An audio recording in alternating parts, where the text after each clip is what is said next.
മറ്റുള്ളവർക്ക് മനസ്സിലായില്ല. അതിൻ്റെ കണ്ടിന്യൂഷനാണേ. ദുർബലമായ ശരീരമായിരുന്നു അവന്. കൂടാതെ നിരന്തരം ശല്യപ്പെടുത്തുന്ന ശ്വാസം മുട്ടലും. അതുകൊണ്ട് തന്നെ മറ്റു കുട്ടികൾക്കൊപ്പം കളിക്കാനും കൂട്ടുകൂടാനും അവന് കഴിഞ്ഞില്ല. മാത്രമല്ല, സിംഗിൾ കോട്ട്സിൽ വിക്കൻ ക്ലോസ് എന്ന് പറഞ്ഞുകൊണ്ട് മറ്റുള്ളവർ കളിയാക്കുമ്പോൾ അവൻ വല്ലാതെ സങ്കടപ്പെട്ടു. അങ്ങനെ തന്നിലേക്ക് തന്നെ ഒതുങ്ങുവാൻ ആ ബാലൻ തീരുമാനിച്ചു. വിരസവും ഏകാന്തവുമായ ബാല്യവും കൗമാരവും. പാരഗ്രാഫ്.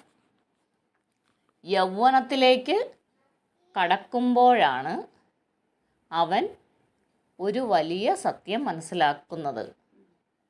രക്ഷിതാക്കളായി തൻ്റെ ഒപ്പം കൂടിയവർ പൈതൃക സമ്പത്തിൻ്റെ സിംഹഭാഗവും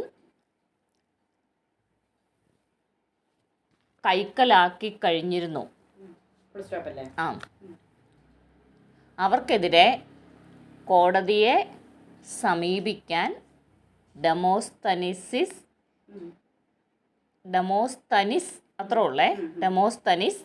തീരുമാനിച്ചു. പാരഗ്രാഫ്. അന്ന് ഇന്നത്തെ പോലെ വക്കീലന്മാരൊന്നുമില്ല. പുരാതന ഏതൻസിൽ കേസ് കൊടുത്ത ആൾ തന്നെ വേണമായിരുന്നു കേസ് വാദിക്കുവാൻ. തൻ്റെ സംസാര വൈകല്യം കോടതി മുറിയിൽ ഉണ്ടാക്കുന്ന പൊട്ടിച്ചിരിയെക്കുറിച്ചോർത്ത് അവൻ വ്യസനപ്പെട്ടു. പാരഗ്രാഫ്. തനിക്കു വേണ്ടി വാദിക്കാൻ ഈ ലോകത്ത് താൻ മാത്രമേയുള്ളൂ എന്ന് അവൻ തിരിച്ചറിഞ്ഞു. ഈ അഗ്നിപരീക്ഷയിൽ തനിക്ക് വിജയിച്ചേ മതിയാകൂ. അവൻ ദൃഢനിശ്ചയം ചെയ്തു. പാരഗ്രാഫ്. താൻ പറയുന്നത് ആരും കേൾക്കാതെ വന്നപ്പോൾ അവൻ കടൽക്കരയിലേക്ക് പോയി. അലറി വിളിച്ചു വരുന്ന തിരമാലകളോട് വിക്കോടെ ഉച്ചത്തിൽ അവൻ സംസാരിച്ചു. പകലുകളും രാത്രികളും അവൻ കടൽ തീരത്ത് ചെലവഴിച്ചു. തൊണ്ട പൊട്ടുമാറുച്ചത്തിൽ അവൻ കടലിനെ നോക്കി സംസാരിച്ചു. പതിയെ പതിയെ അവൻ്റെ വിക്ക് മാറി വന്നു. നാവിൻ്റെ കനം കുറയ്ക്കാൻ കടൽ തീരത്തെ ഉരുളൻ കല്ലുകൾ അവൻ വായിലിട്ടു. പാരഗ്രാഫ്. തൻ്റെ ശ്വാസം മുട്ടലിൽ നിന്നും രക്ഷ നേടുവാൻ ശ്വാസകോശത്തിന് ശക്തി പകരുവാൻ അവൻ കടൽ തീരത്തുകൂടി വേഗതയിൽ നടന്നു. ഉച്ചത്തിൽ സംസാരിച്ചുകൊണ്ട് മലകളുടെ മുകളിലേക്ക് ഓടിക്കയറി. പലപ്പോഴും അവൻ തളർന്നു വീണുവെങ്കിലും ശ്രമം ഉപേക്ഷിക്കാൻ തയ്യാറായില്ല. Full stop.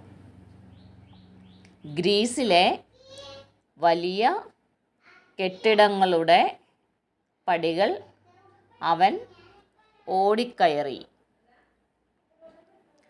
അങ്ങനെ കാലങ്ങളോളം നീണ്ട കഠിനാധ്വാനത്തിൻ്റെ ഫലം പതിയെ പതിയെ ലഭിച്ചു തുടങ്ങി. ആൾക്കൂട്ടത്തോട് സംസാരിക്കുവാനുള്ള ആദ്യ ശ്രമങ്ങളൊക്കെ പരാജയപ്പെട്ടു. ആ പരാജയങ്ങളിൽ പതറാതെ വീണ്ടും അവൻ കടൽത്തീരത്ത് വന്ന് തിരമാലകളോട് സംസാരിച്ചു കൊണ്ടേയിരുന്നു.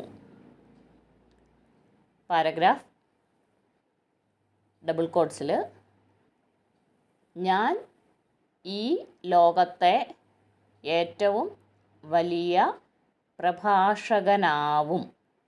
Quotes close. അവൻ ഓരോ തിരമാലകളോടും പറഞ്ഞു. പാരഗ്രാഫ് അവസാനം അത് സത്യമായി. കോടതിയിൽ അടുത്ത പാരഗ്രാഫാണ്. കോടതിയിൽ തൻ്റെ വാദങ്ങൾ വിദഗ്ധവും വാചാലവുമായി അവൻ അവതരിപ്പിച്ചു. കേസിൽ ഡെമോസ്തനിസ് ജയിച്ചു. കോടതിയിലെ അവൻ്റെ സംസാരം ഏതൻസ് മുഴുവൻ ചർച്ച ചെയ്യപ്പെട്ടു.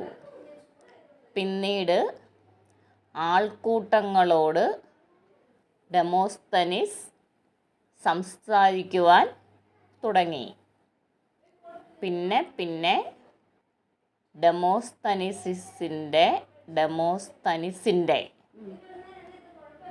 ഡെമോസ്തനിസിൻ്റെ ഓരോ വാക്കും ശ്രദ്ധിക്കുവാൻ ആളുകൾ കൂട്ടം കൂട്ടമായി എത്തി. ജനാധിപത്യത്തെക്കുറിച്ചും ദേശസ്നേഹത്തെക്കുറിച്ചും സ്വാതന്ത്ര്യത്തെക്കുറിച്ചും അവകാശങ്ങളെക്കുറിച്ചും അദ്ദേഹം സംസാരിച്ചു കൊണ്ടേയിരുന്നു. ലോകം മുഴുവൻ ഡെമോസ്തനിസ് എന്ന പേര് ഏറ്റുപറഞ്ഞു. പാരഗ്രാഫ് പ്രഭാഷണം പ്രവർത്തനമായി മാറുന്നില്ലെങ്കിൽ അത് വ്യർത്ഥവും ശൂന്യവും ആണ്. ഒരു ഹൈഫൻ ഇടണേ. ഡെമോസ്തനിസ് പറഞ്ഞു. ഹൈഫനോട് ചേർത്താ? ആ. പാരഗ്രാഫ് കോട്ട്സിൽ ഓരോ ഏകാധിപതിയും സ്വാതന്ത്ര്യത്തിൻ്റെ ശത്രുവാണ്, നീതിയുടെ എതിരാളിയാണ്. Full stop. കോട്ട്സ് ക്ലോസ് ചെയ്യണം. ഡെമോസ്തനിസിൻ്റെ വാക്കുകൾ ഭരണകൂടങ്ങളെ വിറപ്പിച്ചു. പാരഗ്രാഫ് ഞാൻ ലോക പൗരനാണ് എന്ന് വിളിച്ചു പറഞ്ഞ ഡെമോസ്തനിസ് ലോക ചരിത്രത്തിലെ മികച്ച വാഗ്മിയായി മാറി. നെക്സ്റ്റ് പാരഗ്രാഫ് കോട്ട്സിൽ എങ്ങനെയുണ്ട് കഥ? Question mark. കോട്ട്സ് ക്ലോസ് ചെയ്യണം. ഹൈഫൻ ഉണ്ണീരിയമ്മ ചോദിച്ചു. 2-3 ഡോട്ട്. ഹൈഫനോട് ചേർത്താണ് ഉണ്ണീരിയമ്മ ചോദിച്ചു. ഒരു സ്പേസ് ഇട്ടിട്ട് 3 ഡോട്ട്. പാരഗ്രാഫ് കോട്ട്സ് കഥ ഉഷാർ. Full stop. ഹൈഫൻ സ്പേസ് എല്ലാവരും ഒന്നിച്ചാണ് മറുപടി പറഞ്ഞത്. ഉണ്ണീരിയമ്മ എല്ലാവരോടുമായി പറഞ്ഞു. ഫുൾ കോളനാണേ. പാരഗ്രാഫ് ഡബിൾ കോട്ട്സ് പരിമിതികളെ കഠിനാധ്വാനം കൊണ്ട് മറികടക്കുക. വിജയം നിങ്ങൾക്കൊപ്പം ഉണ്ടാകും. കോട്ട്സ് ക്ലോസ് ചെയ്തു, ഫുൾ സ്റ്റോപ്പ്.